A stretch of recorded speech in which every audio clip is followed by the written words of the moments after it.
இணைந்து கொண்டிருக்கின்றோம். வணக்கம் தமிழ் நிகழ்ச்சியின் வாயிலாக நிகழ்ச்சியிலே இன்றைய பத்திரிகைகளிலே பிரசுரமாக இருக்கின்ற செய்திகளை பார்க்கலாம். முதல்ல ஈழநாட்டு பத்திரிகையினுடைய செய்திகளை நாங்கள் பார்க்கலாம். தமிழரசு கட்சி விரும்பினால் அடுத்த வாரம் சந்திக்க தயார், தமிழ் தேசிய மக்கள் முன்னணி அறிவிப்பு. வடகிழக்கு மாகாணங்களை பிரதிநிதித்துவப்படுத்தும் தமிழ் தேசிய அரசியல் கட்சிகளும் சிவில் அமைப்புகளும் இணைந்து ஐநா மனித உரிமைகள் ஆணையாளருக்கு அனுப்பி வைத்த கடிதத்தில் இலங்கை தமிழரசு கட்சி கையெழுத்திடாத நிலையில் அவர்கள் விரும்பும் பட்சத்தில் எதிர்வரும் வாரம் அவர்களை சந்தித்து கலந்துரையாடுவதற்கு தயாராக இருப்பதாக தமிழரசு கட்சியிடம் தமிழ் தேசிய மக்கள் முன்னணி தெரிவித்துள்ளது என்கிறதான செய்தி பிரசுரமாக இருக்கின்றது. தொடர்ச்சியாக செய்திகளை பார்க்கின்ற போது 16 வயது மாணவி ஒருவர் கிருமி தொற்றால் மரணம். யாழ்ப்பாணம் போதனா வைத்தியசாலையில் மாணவியொருவர் நேற்று அதிகாலை உயிரிழந்துள்ளார். அச்சுவேலி சரஸ்வதி மகா வித்தியாலயத்தில் தரம் 11 கல்வி கற்கின்ற சந்திரகாந்தன் வர்ணயா என்ற மாணவியே இவ்வாறு உயிரிழந்துள்ளார். குறித்த மாணவிக்கு காய்ச்சல் ஏற்பட்ட நிலையில் கடந்த மாதம் 5ஆம் தேதி யாழ்ப்பாணம் போதனா வைத்தியசாலையில் சிகிச்சைக்காக சேர்ப்பித்தனர். வைத்தியசாலையில் சேர்ப்பித்து சில தினங்களில் குறித்த மாணவி மயக்க நிலையை அடைந்துள்ளார். தொடர்ச்சியாக மயக்க நிலையில் இருந்து வந்த நிலையில் நேற்று அதிகாலை பரிதாபமாக உயிரிழந்தார் என்கிறதான இந்த செய்தி பிரசுரமாக இருக்கிறது. சபாநாயகருக்கு எதிராக ஜெனீவாவில் முறைப்பாடு என்கிறதான ஒரு செய்தி. கத்தோலிக்க தேவாலயங்களில் ஒலிபெருக்கி பாவனைக்கு தடை. கத்தோலிக்க தேவாலயங்களில் திருநாட்களின் போது வீதியில் ஒலிபெருக்கி பயன்படுத்துவதனால் ஒலி சூழல் மாசு எனும் தீமையினால் மாணவர்கள், நோயாளர்கள், வயோதிபர்கள் பெரும் பாதிப்புக்குள்ளாகிறார் என்கிறதான இந்த செய்தி தொடர்கிறது. யாழில் கோர விபத்தில் இளைஞர் உயிரிழப்பு. யாழில் இடம்பெற்ற மோட்டார் சைக்கிள் விபத்தில் இளைஞர் ஒருவர் உயிரிழந்துள்ளதுடன் அவருடன் சென்ற மற்றொரு இளைஞர் படுகாயமடைந்த நிலையில் வைத்தியசாலையில் சிகிச்சை பெற்று வருகின்றார் என்கிறதான கட்டமிடப்பட்டுள்ள ஒரு செய்தி. புதைக்குழிகள் தொடர்பில் 22ஆம் தேதி விசேட அமர்வு. யாழில் இருவருக்கு மலேரியா என்கிறதான ஒரு செய்தி பிரசுரமாக இருக்கின்றது. புல்லுக்குளத்தில் சடலம் மீட்பு என்கிறதான ஒரு செய்தி. பிரதமர் மோடி ரணில் உடன்பட்டவற்றை தாமதமின்றி நடைமுறைப்படுத்துங்கள், குவதாசன் எம்பி வலியுறுத்து என்கிறதான இந்த செய்தி பிரசுரமாக இருக்கிறது. கொக்குத்தொடு வாயில் கடலுக்கு சென்ற இளைஞர் ஒருவர் வெட்டி படுகொலை. மோப்பனாயுடன் தீவிர விசாரணையில் போலீசார் என்கிறதான செய்திகள் ஈழநாட்டு பத்திரிகையிலே முதற்பக்க செய்திகளாக பிரசுரமாக இருக்கின்றன. தொடர்ச்சியாக உட்பக்க செய்திகளை பார்க்கலாம். நல்லூர் ஆலய வளாகத்துக்குள் திருடர்கள் நடமாட்டம் அதிகம், யாழ் போலீசார் எச்சரிக்கை. நல்லூர் திருவிழாவில் நகைகளை களவாட இலங்கையின் பல பாகங்களில் இருந்தும் திருடர்கள் நல்லூர் ஆலயத்துக்கு வருகை தந்துள்ளமையினால் ஆலயங்களுக்கு செல்லும் பக்தர்கள் அவதானமாக செல்லுமாறு யாழ்ப்பாண போலீசார் அறிவுறுத்தியுள்ளனர். ஆலய சூழலில் திருடர்களுடைய நடமாட்டம் காணப்படுவதனால் ஆலயத்துக்கு தங்க நகைகளை அணிந்து வருவதை தவிர்க்குமாறும் அணிந்துள்ள தங்க நகைகளில் கவனம் செலுத்துமாறும் போலீசார் கோரியுள்ளனர் என்கிறதான இந்த செய்தி தொடர்கிறது. திஸ்ஸ விகாரைக்கு எதிராக ஆர்ப்பாட்டம் என்கிறதான படத்துடன் கூடிய ஒரு செய்தி. டிப்பர் மற்றும் பாரவூர்த்திகளுக்கு நல்லூர் பிரதேச சபை கட்டுப்பாடு என்கிறதான ஒரு செய்தி. சிறுமியின் கையை பதம் பார்த்த குரங்கு. மானிப்பாய் பிரதேச சபையின் ஆனைக்கோட்டை கூலாவாடியில் அமைந்துள்ள சிறுவர் பூங்காவில் வளர்க்கப்படும் குரங்கு அங்கு சென்ற சிறுமியின் கையை கீறி காயப்படுத்தியுள்ளது. கடந்த புதன்கிழமை குறித்த பூங்காவுக்கு சிறுமி தனது பெற்றோருடன் விளையாடுவதற்காக சென்றுள்ளார். அங்கு கூண்டில் அடைக்கப்பட்டுள்ள குரங்கை சிறுமி பார்வையிட்ட போது சிறுமியை தாக்கியுள்ளது என்கிறதான இந்த செய்தி பிரசுரமாக இருக்கிறது. மன்னாரில் விழிப்புணர்வு நடைபயணம் என்கிறதான படத்துடன் கூடிய ஒரு செய்தி. கிளிநொச்சி ரொட்ரக் கழகத்தினால் முழங்காவில் மாணவர்களுக்கு பாதணி என்கிறதான ஒரு செய்தி பிரசுரமாக இருக்கிறது. மாகாண சபை முறைமையும் அதிகார பகிர்வும் கருத்தரங்கு என்கிறதான ஒரு செய்தி.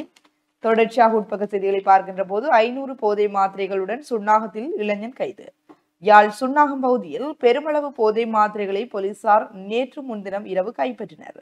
போலீஸ் அத்தியட்சகர் கீழியங்கம் சுன்னாகம் விசேட போலீஸ் புலனாய்வு பிரிவினரால் இந்த நடவடிக்கை முன்னெடுக்கப்பட்டுள்ளது என்கிறதான செய்தி. தெய்வீக திருக்கூட்டத்தொடர் நிகழ்வில் இசை அர்ப்பணம் சிறப்பு சொற்பொழிவு என்கிறதான ஒரு செய்தி. தொடர்ச்சியாக செய்திகளை பார்க்கின்ற போது கொழும்பில் துப்பாக்கி சூடு, இளைஞர் ஒருவர் உயிரிழப்பு, மூவரின் நிலை கவலைக்கிடம். கொழும்பில் நேற்று முன்தினம் இரவு இடம்பெற்ற துப்பாக்கி சூட்டில் ஒருவர் உயிரிழந்துள்ளார். மேலும் 4 காயமடைந்தனர். இவர்களில் 3 நிலைமை கவலைக்கிடமாக உள்ளது என்று தெரிவிக்கப்பட்டுள்ளது. இலங்கை சட்டத்தை கடைபிடியுங்கள், நாட்டில் உள்ள சீனர்களுக்கு அந்நாட்டு தூதரகம் அறிவுரை என்கிறதான ஒரு செய்தி. இலங்கையில் உள்ள சீன நாட்டவர்கள் உள்ளூர் சட்டங்களை கட்டாயம் கடைபிடிக்க வேண்டும் என்று இலங்கைக்கான அந்த நாட்டின் தூதரகம் அறிவுறுத்தியுள்ளது.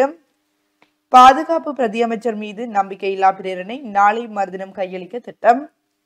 எரிபொருள் செலவாக மேலதிகமாக ரூபாய் 77 லட்சத்தை பெற்ற முதல்வர். காலப்பகுதியில் சப்ரகமுவ மாகாண சபையின் முன்னாள் முதலமைச்சருக்கு அனுமதிக்கப்பட்ட எரிபொருள் செலவுக்கு மேலதிகமாக 77,30,262 ரூபாய் செலுத்தப்பட்டுள்ளது என்று அரசாங்க கணக்குகள் பற்றிய குழுவில் தெரிய வந்துள்ளது என்கிறதான இந்த செய்தி. உயர்தர பரீட்சைக்கான விண்ணப்ப இறுதி திகதி நீடிக்கப்பட்டுள்ளது. 2025ஆம் ஆண்டுக்கான காப்போத உயர்தர பரீட்சைக்கு விண்ணப்பிப்பதற்கான இறுதி திகதி நீடிக்கப்பட்டுள்ளதாக கல்வி அமைச்சு அறிவித்துள்ளது. இதன்படி எதிர்வரும் 12ஆம் திகதி நள்ளிரவு 12 மணி வரை இணைய வழியில் மாணவர்கள் தமது விண்ணப்பங்களை சமர்ப்பிக்க முடியும் என்கிறதான இந்த செய்தி பிரசுரமாக இருக்கின்றது. நம்பிக்கையில்லா பிரேரணை எளிதாக தோற்கடிக்கப்படும், தேசிய மக்கள் சக்தி சொல்கின்றது என்கிறதான இந்த செய்தி. அரசு நிறுவன பயன்பாட்டுக்காக 2000 ஹெப் வாகனங்கள் இறக்குமதி.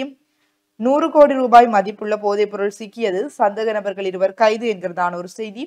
மனைவி கொலை, கணவன் கைது. குடும்ப தகராறு காரணமாக மனைவியை கூறிய ஆயுதத்தால் குத்தி கொலை செய்த கணவரை போலீசார் கைது செய்துள்ளனர். இந்த சம்பவம் நேற்று முன்தினம் இரவு புலனறுவை அருளங்கவில தியபெதும பகுதியில் இடம்பெற்றுள்ளது. இதில் 40 வயது பெண் ஒருவரே கொல்லப்பட்டுள்ளார். பெண்ணின் கணவரான 48 வயது நபர் கைது செய்யப்பட்டுள்ளார் என்கிறதான இந்த செய்தி தொடர்கிறது. தொடர்ச்சியாக செய்திகளை பார்க்கின்ற போது, திங்கள் முதல் மருத்துவர்கள் வேலை நிறுத்த போராட்டம், அரசு மருத்துவ அதிகாரிகள் சங்கம். 135 மருத்துவமனைகள் மூடப்படும் அபாயம். சுகாதார அமைச்சின் சில உயர் அதிகாரிகளுடைய தீர்மானத்தால் பின்தங்கிய பிரதேசங்களில் உள்ள சுமார் 135 மருத்துவமனைகள் மூடப்படும் அபாயம் உள்ளது. சுகாதார கட்டமைப்பில் ஏற்பட்டுள்ள பிரச்சனைகளுக்கு அமைச்சர் தகுந்த பதில் அளிக்காது விடின் நாளை மறுதினம் முதல் வேலை நிறுத்த போராட்டத்தில் ஈடுபட உள்ளதாக அரசு மருத்துவ அதிகாரிகள் சங்கத்தின் பேச்சாளர் மருத்துவர் சமில் விஜயசிங்க தெரிவித்துள்ளார் என்கிறதான செய்தி. ஆசி ஆளுநர் நாயகம் சமந்தா ஜனாதிபதியுடன் சந்தித்து பேச்சு என்கிறதான ஒரு செய்தி. போலீஸ் மா அதிபராக வீரசூரிய பரிந்துரை. மனித புதைகுழி விவகாரம், சுயாதீன விசாரணைக்கு தேவையான சட்ட கட்டமைப்பை மறுசீரமைப்பு தேவை, மாற்றுக் கொள்கைகளுக்கான நிலையம் என்கிறதான செய்தி பிரசுரமாக இருக்கிறது. அஞ்சல் சேவை வளர்ச்சிக்கு சகல ஆதரவும் வழங்கப்படும், ஆசிய பசிபிக் அஞ்சல் ஒன்றியம். இத்தாலி இலங்கை நட்புறவு சங்க தலைவராக சுனில் குமார கமகே என்கிறதான இந்த செய்தி. 991 பிவைடி வகை வாகனங்கள் விடுவிப்பு என்கிறதான இந்த செய்தி பிரசுரமாக இருக்கிறது. தொடர்ச்சியாக செய்திகளை பார்க்கின்ற போது, சகல தமிழ் அரசியல் கைதிகளையும் பொது மன்னிப்பில் விடுதலை செய்க ஸ்ரீதரன் எம்பி கோரிக்கை. பயங்கரவாத தடை சட்டத்தின் கீழ் நீண்ட காலம் சிறையில் தடுத்து வைக்கப்பட்டுள்ள தமிழ் அரசியல் கைதிகளுக்கு மனிதாபிமான அடிப்படையில் ஜனாதிபதி பொது மன்னிப்பு வழங்க வேண்டும் என்று இலங்கை தமிழரசு கட்சியின் பாராளுமன்ற உறுப்பினர் சி ஸ்ரீதரன் கோரிக்கை விடுத்துள்ளார். தொழிலின்மை பிரச்சினை நாட்டில் தீவிரமடைந்துள்ளது, எதிர்க்கட்சி தலைவர் சுட்டிக்காட்டு. ஆழ்கடலில் மரணிக்கும் மீனவருக்கான இழப்பீடு ரூபாய் 10 லட்சமாக அதிகரிக்கும், கடற்தொழில் அமைச்சர் உறுதி என்கிறதான ஒரு செய்தி. இந்தியாவின் நிலையை பார்த்து சிரிக்காதீர்கள், கர்ஷடி சில்வா என்பி என்கிறதான ஒரு செய்தி பிரசுரமாக இருக்கின்றது. சீன உர மோசடியாளர்களுக்கு ஒருபோதும் மன்னிப்பு இல்லை, விவசாயத்துறை பிரதி அமைச்சர் என்கிறதான ஒரு செய்தி. திருகோணமலை எண்ணெய் குதம் திட்டம் செயற்படுத்தப்பட வேண்டும், கோதாசன் எம்பி வலியுறுத்தல். பொருளாதாரம் மற்றும் தொழில்நுட்ப ஒத்துழைப்பு ஒப்பந்தம், திருகோணமலை எண்ணெய் குதம், காங்கேசன்துறை துறைமுகம், நிலநெய் குழாய் திட்டம் முதலிய திட்டங்கள் விரைவாக செயற்படுத்தப்பட வேண்டும். இவ்வாறு இலங்கை தமிழரசு கட்சியின் பாராளுமன்ற உறுப்பினர் சண்முகம் குகதாசன் தெரிவித்துள்ளார். தவிசாளராக மீண்டும் செந்தில்குமார் தெரிவு என்கிறதான ஒரு செய்தி. மீள்குடியேற்ற அமைச்சின் கீழ் வீட்டு திட்டங்களுக்கு அடிக்கல். மூதூரில் நேற்று கோர விபத்து, விவசாய போதனாசிரியர் பலி என்கிறதான படத்துடன் கூடிய ஒரு செய்தி. தொடர்ச்சியாக உலக செய்திகள் பக்கத்தில் பார்க்கின்ற போது, இந்தியாவை போல சீனாவுக்கும் 2 மடங்கு வரி விதிக்கப்படும், அமெரிக்க ஜனாதிபதி டிரம்ப் எச்சரிக்கை. இந்தியாவை போல சீனாவுக்கும் 2 மடங்கு வரி விதிக்கப்படும் என்று அமெரிக்க ஜனாதிபதி டொனால்ட் ட்ரம்ப் எச்சரித்துள்ளார். சீனாவில் தொங்கு பாலம் அருந்து விழுந்து 5 பலி, 24 பேர் படுகாயம் என்கிறதான படத்துடன் கூடிய ஒரு செய்தி. ரஷ்யா உக்ரைன் போர் முடிவுக்கு வருமா, ட்ரம்ப் புடின் சந்திப்பு என்கிறதான ஒரு செய்தி. விவசாயிகளின் நலன் காக்க ஒட்டுமொத்த தேசமும் துணை, இந்திய பிரதமர் மோடி உறுதி. பேராசைக்கு அடிபணிந்தால் மிரட்டி ஆதாயம் அடைவர், ட்ரம்ப் மீது சீன தூதுவர் சாடல். சிக்கல்கள் தீரும் வரை வர்த்தக பேச்சு இல்லை என்கிறதான செய்திகள் உலக செய்திகள் பக்கத்திலே பிரசுரமாக இருக்கின்றன. தொடர்ச்சியாக விளையாட்டு செய்திகள் பக்கத்தில் பார்க்கின்ற போது, பாலியல் குற்றச்சாட்டு, பாகிஸ்தான் வீரர் கைது. சிம்பாவே தடுமாற்றம், நியூசிலாந்து ஆதிக்கம், 1 விக்கெட் இழப்புக்கு 174 ஓட்டங்கள் குவிப்பு என்கிறதான ஒரு செய்தி. உதைப்பந்தாட்ட தரவரிசை, ஸ்பெயின் அணி முதலிடம் என்கிறதான செய்திகள் விளையாட்டு செய்திகள் பக்கத்திலே பிரசுரமாக இருக்கின்றன. தொடர்ச்சியாக ஈழநாட்டு பத்திரிகையினுடைய இறுதிப்பக்க செய்திகளை பார்க்கின்ற போது, சைபர் தாக்குதல் நடத்தப்படும் அபாய நிலைமையில் இலங்கை என்கிறதான செய்தி தொடர்கின்றது. டாலர் கையிருப்பில் அதிகரிப்பு என்கிறதான ஒரு செய்தி. பத்தலை கொலை தொடர்பில் மேலும் 4 சந்தேக நபர்கள் கைது. விபத்தில் முதியவர் பலி என்கிறதான ஒரு செய்தி. இடைநிலை வகுப்புகளுக்கு மாணவர்கள் சேர்க்கை விரைவில். பாடசாலைகளில் இடைநிலை வகுப்புகளுக்கு மாணவர்கள் சேர்க்கை விரைவில் நடைபெற உள்ளது. பாடசாலைகளில் இடைநிலை வகுப்புகளுக்கு மாணவர்கள் சேர்க்கையை மறு ஆய்வு செய்வதற்காக நியமிக்கப்பட்ட குழு அதன் பரிந்துரைகளை கல்வி ஆலோசனை குழுவிடம் சமர்ப்பித்துள்ளது என்கிறதான அந்த செய்தி தொடர்கின்றது. ஒழுக்கமான பிள்ளைகள், தொழில் கல்வி, கல்வி சீர்திருத்தத்தின் நோக்கம் இவையே. பிரதமர் ஹரணி அமரசூரிய என்கிறதான அந்த செய்தி. தரமற்ற தடுப்பூசி விநியோகம், சந்தேக நபருக்கு பிணை மறுப்பு, பல்வேறு குற்றங்கள், 5307 பேர் கைதாகினர் என்கிறதான ஒரு செய்தி. புலிகளின் கொலை பட்டியலில் மகிந்த பெயர் இருக்கவில்லை, சரத் பொன்சேகா தெரிவிப்பு என்கிறதான செய்திகள் ஈழநாட்டு பத்திரிகையிலே பிரசுரமாக இருக்கின்ற பிரதான செய்திகளாக அமைந்திருக்கின்றன. தொடர்ச்சியாக நாங்கள் வலம்புரி பத்திரிகையினுடைய செய்திகளை பார்க்கலாம். வலம்புரியினுடைய இன்றைய பிரதான செய்தி, தமிழ் அரசியல் கைதிகளை விடுவிக்கும் நோக்கம் அனுர அரசிடம் இல்லை. சிறிதரன் எம்பி தெரிவிப்பு. தமிழ் அரசியல் கைதிகளை விடுதலை செய்யும் நோக்கம் அனுர அரசிடம் இல்லை என பாராளுமன்ற உறுப்பினர் சிவஞானம் சிறிதரன் தெரிவித்தார் என்பது இன்றைய பிரதான செய்தி. தமிழ் அரசியல் கைதிகளை விடுவிக்கும் நோக்கம் அனுர அரசிடம் இல்லை. வடக்கு மாகாணத்தை கட்டியெழுப்ப அனைத்து வேலைகளும் முன்னெடுக்கப்படுகின்றன, அமைச்சர் ராமலிங்கம் சந்திரசேகர் என்பது இன்னொரு செய்தியாக இங்கே இடம் பிடித்திருக்கிறது. யாழ் புல்லுக்குளத்தில் இனம் தெரியாத நபரின் சடலம் மீட்பு என்கிற ஒரு செய்தி. புத்தூரில் விபத்து, இளைஞன் உயிரிழப்பு. புத்தூர் சந்தியில் இடம்பெற்ற மோட்டார் சைக்கிள் விபத்தில் இளைஞன் ஒருவர் உயிரிழந்திருக்கிறார். இதில் ஆவரங்கால் மேற்கு புத்தூரை சேர்ந்த பரிஷ்ணன் ஐயை வயது 20 என்ற இளைஞனே உயிரிழந்திருக்கிறார். இலங்கையில் முதலிட முன்பாருங்கள், ஆஸ்திரேலிய ஆளுநரிடம் அனுர என்கிற ஒரு செய்தி. உலக வங்கியின் உதவியுடன் வடமாநிலத்தில் முன்னெடுக்கப்பட உள்ள திட்டங்கள் தொடர்பில் ஆராய்வு. யாழ் போதனா வைத்தியசாலையில் கிருமி தொற்று காரணமாக 16 வயது மாணவி மரணம். இலங்கையில் ஒவ்வொரு ஆண்டும் 20,000 மாணவர்கள் பாடசாலையிலிருந்து விலகல், பிரதமர் ஹரணி அமரசூரிய தகவல். ரூபாய் 1484 மில்லியன் விவசாயிகளுக்கு இழப்பீடு.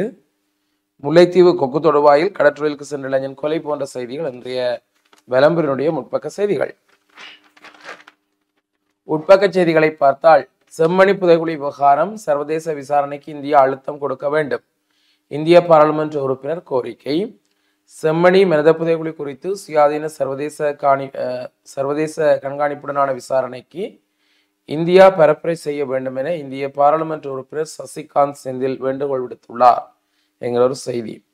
இலங்கையின் கையிருப்பு சொத்துக்கள் அதிகரிப்பு. இலங்கை மீது சைபர் தாக்குதல் நடாத்தப்படக்கூடிய அபாயம் விடுக்கப்பட்டது, எச்சரிக்கை என்கிற தலைப்பில் ஒரு செய்தி. பொருளையில் துப்பாக்கி சூடு, 23 வயது இளைஞர் ஒருவர் உயிரிழப்பு. அரச நிறுவனங்களில் நிலவும் வாகன பற்றாக்குறை நிவர்த்திக்கு அமைச்சு நடவடிக்கை போன்ற செய்திகளும் காணப்படுகின்றது. தேசிய மட்ட முய்தாய் போட்டியில் வவுனியா விவேகானந்தா கல்லூரி சாதனை என்கிற செய்தி. நியூசிலாந்தின் அதிரடி ஆட்டத்தால் 125 ஓட்டங்களில் சுருண்டது ஜிம்பாப்வே என்கிற செய்தி. ஆசிய கோப்பை ஹாக்கி பாகிஸ்தான் அணி விலகல். ஜூலை மாத சிறந்த வீரர் விருது சுப்மன் ஹில் பெயர் பரிந்துரை என்கிற செய்தியும் காணப்படுகின்றது. உலக ரோபோ மாநாடு சீனாவில் ஆரம்பம். அதாவது உலக ரோபோ மாநாடு சீனாவின் பீஜிங் நகரில் நேற்று ஆரம்பமாக இருக்கிறது. 200க்கும் மேற்பட்ட நிறுவனங்களின் 1500க்கும் மேற்பட்ட தயாரிப்புகள் இந்த மாநாட்டில் காட்சிப்படுத்தப்படும் என சர்வதேச ஊடகங்களில் தெரிவித்திருக்கின்றன என்கிற செய்தி. நல்லூர் ஆலயத்துக்கு செல்வோருக்கு போலீசாரின் முக்கிய அறிவித்தல். அதாவது நகைகளை களவாட இலங்கையின் பல பாகங்களிலிருந்தும் திருடர்கள் ஆலயத்துக்கு வருகை வந்திருப்பதாகவும், ஆகவே கவனிப்புடன் இருக்க வேண்டும் என்கிற விடயம். மூளாய் கூட்டுறவு வைத்தியசாலையில் மகப்பேற்று சேவைகள் ஆரம்பம். சர்வதேச இளைஞர் தினத்தை முன்னிட்டு மன்னாரில் விழிப்புணர்வு நடைபயணம் என்கிற செய்தி. எதிர்வரும் 12ஆம் தேதி ஜனாதிபதியின் தலைமையில் தேசிய இளைஞர் சம்மேளனம் அமைக்கப்பட இருக்கின்றது என்கிற ஒரு செய்தி.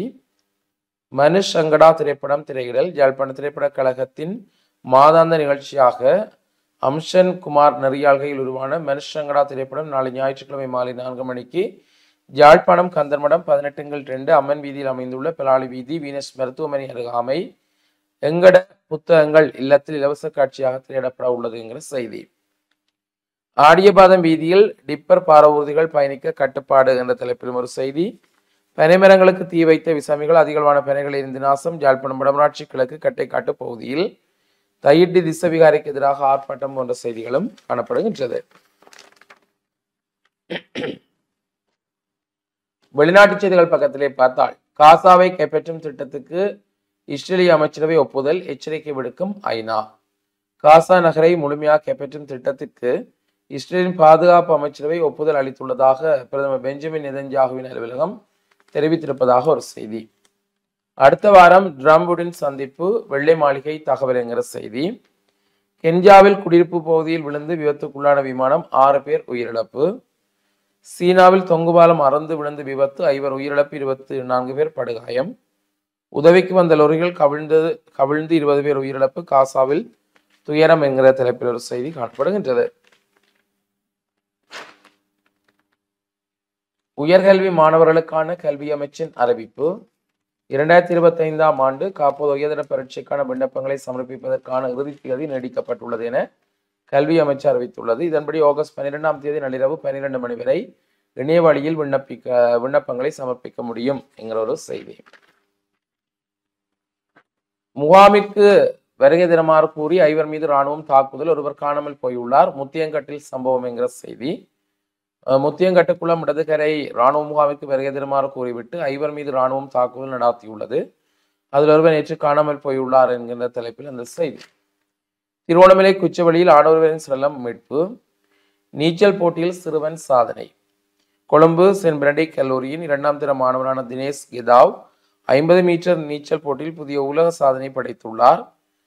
நேற்று முன்தினம் கல்லூரி நீச்சல் தடாகத்தில் இச்சாதனை படைக்கப்பட்டது. ஐக்கிய அரபு எமிரேட்ஸைச் சேர்ந்த சிறுவன் ஒருவரால் நிகழ்த்தப்பட்ட முன்னைய சாதனையான 1 நிமிடம் 6 வினாடிகள் என்ற சாதனையை 49 வினாடிகளில் குறித்த சிறுவனால் முறியடிக்கப்பட்டது என்கிற செய்தி காணப்படுகிறது. குளவி கொட்டியதில் தொழிலாளி உயிரிழப்பு. மாத்தளை மாவட்டம் நோர்வுட் போலீஸ் பிரிவுக்குட்பட்ட ஆல்டன் தேயிலை தோட்டத்தின் ஹிங்கோர பிரிவில் வசிக்கும் 36 வயது தோட்ட தொழிலாளி ஒருவர் குளவி தாக்குதலுக்கு உள்ளாகி உயிரிழந்திருக்கிறார். திருநாட்களில் கட்டுப்பாட்டுடன் ஒலிபெருக்கியை பயன்படுத்துக என்ற தலைப்பிலும் ஒரு செய்தி. இவைதான் இன்றைய விளம்பரினுடைய முக்கிய செய்திகளாக அமைந்திருக்கிறது. அடுத்து நாங்கள் உதயனுடைய முக்கிய செய்திகளை பார்க்கலாம். உதயன் பத்திரிகையினுடைய செய்திகளை நாங்கள் பார்க்கலாம். முல்லைத்தீவு முத்தையன்கட்டு இராணுவ முகாமுக்குள் சென்றவரை காணோம். இராணுவத்துடன் பொதுமக்கள் குழப்பம், இரவிரவாக பதற்ற நிலை நீடிப்பு. முல்லைத்தீவு முத்தையன்கட்டு குளப்பகுதியில் அமைந்துள்ள இராணுவ முகாமுக்கு சென்ற நபர் ஒருவர் காணாமல் போயுள்ள நிலையில் அவருக்கு என்ன நடந்தது என்பதை வெளிப்படுத்துமாறு பொதுமக்கள் வலியுறுத்தி வருகின்றனர் என்கிறதான செய்தி பிரதான தலைப்பு செய்தியாக உதயன் பத்திரிகையில் பிரசுரமாக இருக்கிறது. தொடர்ச்சியாக செய்திகளை பார்க்கின்ற போது 100க்கும் மேற்பட்ட பனைகள் தீக்கிரை, கட்டைக்காட்டில் விசமிகள் கைவரிசை என்கிறதான படத்துடன் கூடிய ஒரு செய்தி. அதிவேகம் விபரீதமானது, விபத்தில் இளைஞர் பலி என்கிறதான கட்டமிடப்பட்டுள்ள ஒரு செய்தி. யாழ் பல்கலைக்கழகத்தின் சைவ சித்தாந்த துறை தலைவராக கலாநிதி செல்வ மனோகரன் நியமனம் என்கிறதான படத்துடன் கூடிய ஒரு செய்தி பிரசுரமாக இருக்கிறது.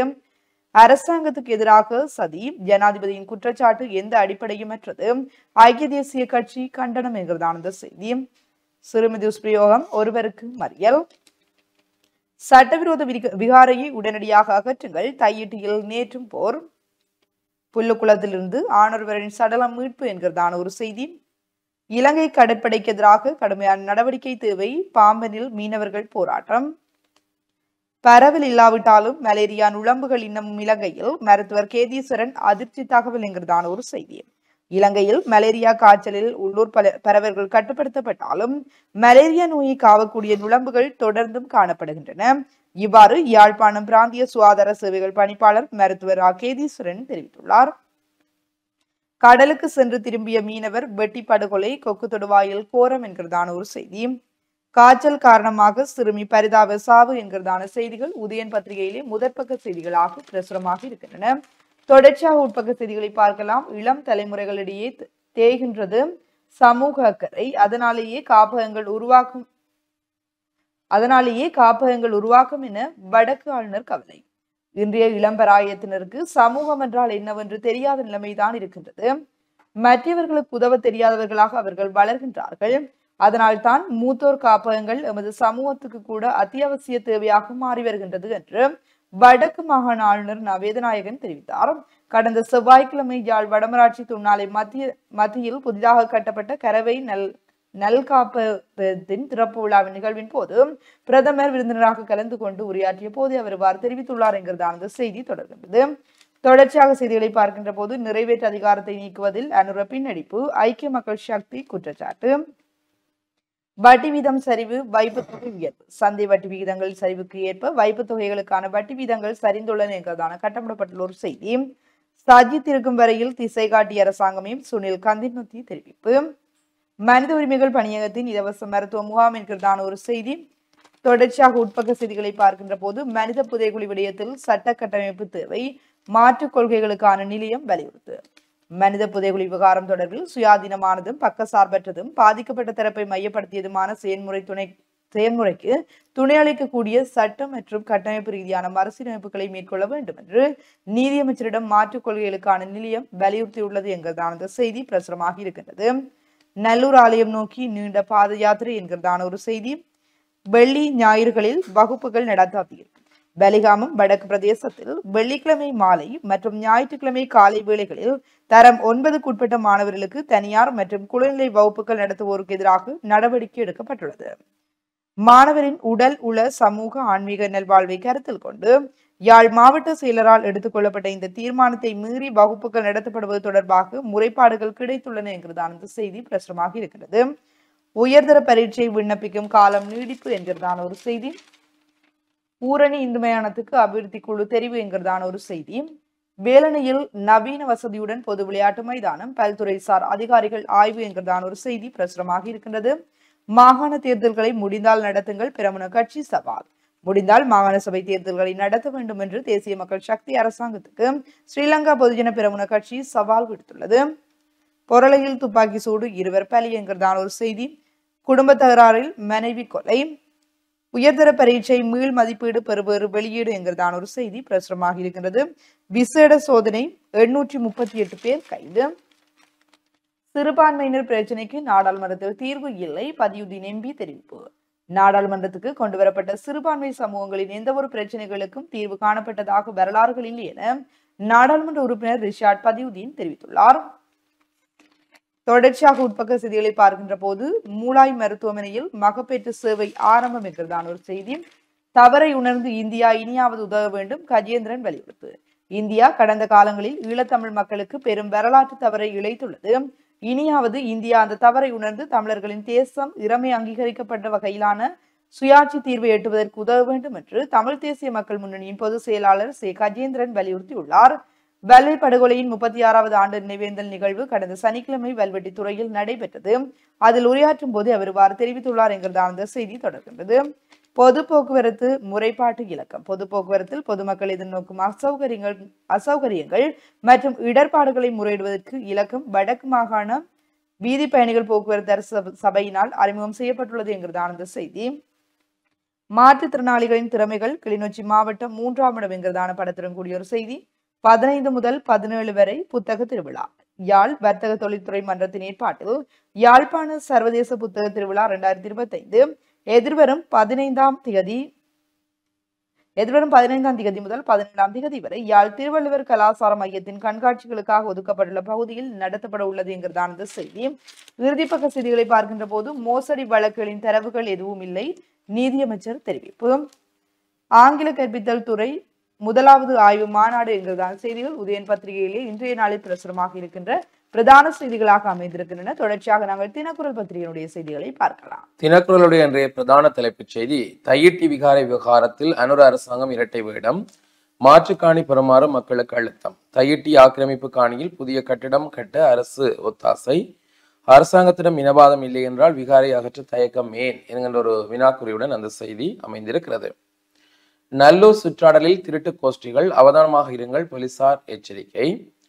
புல்லுக்குளத்தில் ஆணின் சடலம். யாழ் நகரில் உள்ள புல்லுக்குளத்திலிருந்து ஆணொருவரின் சடலம் நேற்று வெள்ளிக்கிழமை மாலை கண்டுபிடிக்கப்பட்டுள்ளதாக போலீசார் தெரிவித்துள்ளனர் என்கிற ஒரு செய்தி. கடற்றொழிலுக்கு சென்ற இளைஞன் வெட்டுக்காயங்களுடன் சடலமாக மீட்கப்பட்டார். முல்லைத்தீவு கொக்கு தொடுவாய் களப்பு பகுதியில் கடற்றொழிலுக்கு சென்ற இளைஞர் ஒருவர் இனம் தெரியாத நபர்களால் வெட்டிக் கொல்லப்பட்ட சம்பவம் நேற்று இடம்பெற்றிருப்பதாக ஒரு செய்தி. தேவாலய திருவிழாக்களில் ஒலிபெருக்கிகள் வேண்டாம், யாழ் மறைமாவட்ட குழு முதல்வர் கோரிக்கை என்கிற ஒரு செய்தியும் காணப்படுகிறது. கல்வியங்காடு கொக்குவில் சந்தையிடையே கனரக வாகனங்கள் பயணிப்பதற்கு தடை. நல்லூர் பிரதேச சபை எல்லைக்குட்பட்ட ஆடியபாதம் வீதியூடாக கனரக வாகனங்கள் பயணிக்க தடை விதித்து நல்லூர் பிரதேச சபை தீர்மானம் நிறைவேற்றியுள்ளது. இதன்படி எதிர்வரும் செப்டம்பர் மாதம் 1ஆம் தேதி தொடக்கம் மண்ணேற்றி செல்லும் டிப்பர் வாகனங்கள் காலை 6 மணி தொடக்கம் பிற்பகல் 6 மணி வரையில் கல்வியங்காடு தொடக்கம் கொக்குவில் சந்தி வரையான ஆடியபாதம் வீதியூடாக பயணிக்க தடை விதிக்கப்பட்டுள்ளது. மற்ற பார ஊர்திகள் காலை 7 மணி தொடக்கம் காலை 9 மணி வரையும் பிற்பகல் 12 மணி தொடக்கம் 2:30 மணி வரையும் ஆடியபாதம் வீதியூடாக பயணிக்க தடை விதிக்கப்பட்டுள்ளது. இந்த நடைமுறை முறையாக பின்பற்றப்படுவதற்கு ஒத்துழைப்பு வழங்குமாறு நல்லூர் பிரதேச சபை தவிசாளர் பத்மநாதன் மயூரன் யாழ் சிரேஷ்ட போலீஸ் அத்தியட்சருக்கும் கோப்பை போலீசாருக்கும் கடிதம் மூலம் கோரிக்கை விடுக்கப்பட்டிருப்பதாக கூறப்பட்டிருக்கிறது. இராணுவ முகாமிற்கு அழைத்து தாக்குதல், தப்பியோடிய குடும்பஸ்தர் மாயம், இராணுவம் பொதுமக்கள் முருகல் என்கின்ற ஏற்கனவே பார்த்த ஒரு செய்தியும் காணப்படுகிறது. இவைதான் இன்றைய பத்திரிகைகளுடைய முக்கிய செய்திகள். அடுத்து நாங்கள் ஒரு இடைவெளியை தொடர்ந்து இணைந்திருக்கலாம்.